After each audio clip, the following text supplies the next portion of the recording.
Assalamualaikum warahmatullahi wabarakatuh. Di sini saya akan menjelaskan mengenai beberapa strategi yang bisa digunakan dalam pembelajaran IPS. Sebelum masuk ke macam-macam strategi pembelajaran IPS, saya akan menjelaskan terlebih dahulu apa yang dimaksud dengan strategi pembelajaran. Jadi, strategi pembelajaran adalah suatu cara yang digunakan oleh guru untuk mencapai tujuan kegiatan belajar mengajar. Macam-macam strategi pembelajaran IPS untuk SD. Yang pertama, pembelajaran kemampuan berpikir. Pembelajaran kemampuan berpikir yaitu suatu kajian terhadap peristiwa, kejadian, fenomena, atau situasi tertentu yang terjadi di tempat tertentu dan berhubungan dengan aspek-aspek kehidupan manusia. Dalam pembelajaran kemampuan berpikir, adanya pengajaran konsep dapat dilakukan melalui dua pendekatan, pendekatan induktif, pendekatan deduktif. Pendekatan induktif dilakukan dengan mengkaji fenomena-fenomena sosial untuk mendapatkan informasi yang selanjutnya dikembangkan menjadi fakta. Pendekatan deduktif, pengajaran dimulai dengan pemberian konsep dan diteruskan untuk menemukan fakta-fakta yang menjadi bagian konsep. Yang kedua, strategi pembelajaran kemampuan proses. Dalam pengajaran IPS SD di kelas, guru dapat mendorong siswa untuk belajar memecahkan masalah dengan menggunakan metode pendekatan pemecahan masalah.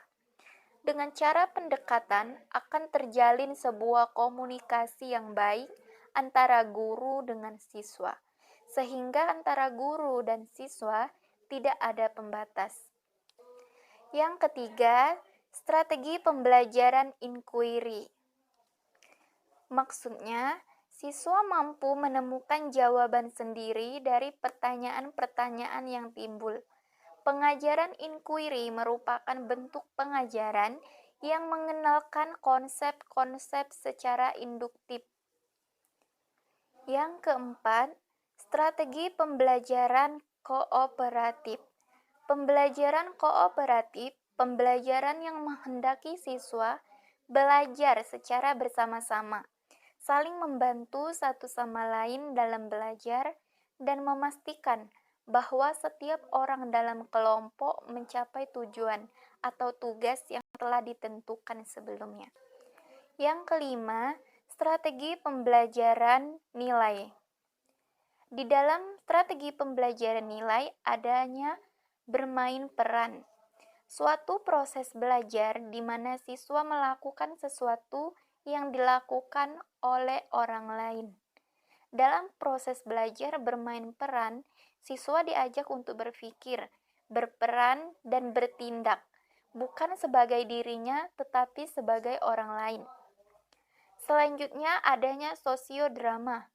Ada perbedaan antara sosiodrama dengan bermain peran, yaitu bermain peran lebih luas ruang lingkupnya, sedangkan drama sosial membatasi pada permasalahan yang menyangkut aspek sosial dalam masyarakat. Perbedaan yang kedua, dalam penentuan peran. Dalam sosiodrama, sebuah peran dapat ditentukan secara langsung setelah sebuah permasalahan sosial dibahas oleh guru di dalam kelas.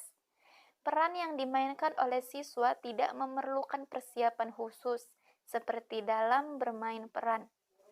Dalam sosiodrama, reaksi spontan siswa dalam memainkan peran lebih diutamakan, sehingga apa yang dikemukakan siswa sebagai pemegang peran akan berbeda dengan yang aslinya. Yang keenam, pembelajaran peta dan globe. Pembelajaran keterampilan peta dan globe merupakan salah satu metode dalam pembelajaran geografi. Namun, pembelajaran ini tidak hanya menunjang pembelajaran geografi saja, pembelajaran sejarah, pendidikan kewarganegaraan, sosiologi, bahkan bahasa Indonesia. Dalam pembelajaran ini, siswa diharapkan mampu membaca dan menunjukkan tempat serta analisa dalam peta dan grafik. Kita ketahui peta tidak hanya menunjukkan lokasi satu daerah, namun dalam peta memiliki segudang informasi mengenai penduduk, tempat wisata, pertambangan, dan lain-lain. Dan yang terakhir, yang ketujuh, pembelajaran aksi sosial. Pembelajaran aksi sosial merupakan pola dan aktivitas belajar siswa baik di dalam atau dengan kelompok yang dilakukan dengan keterlibatan masyarakat sebagai aktivitas di mana siswa mendemonstrasikan kepeduliannya terhadap masalah-masalah sosial. Pembelajaran aksi sosial sebagai suatu teknik mengajar guna membantu anak didik mengembangkan kompetensi sosial atau kewarganegaraan sehingga dapat melibatkan diri secara aktif dalam perbaikan masyarakat. Baiklah, itulah penjelasan dari saya beberapa strategi pembelajaran IPS untuk SD. Sekian dan terima kasih. Wassalamualaikum warahmatullahi wabarakatuh.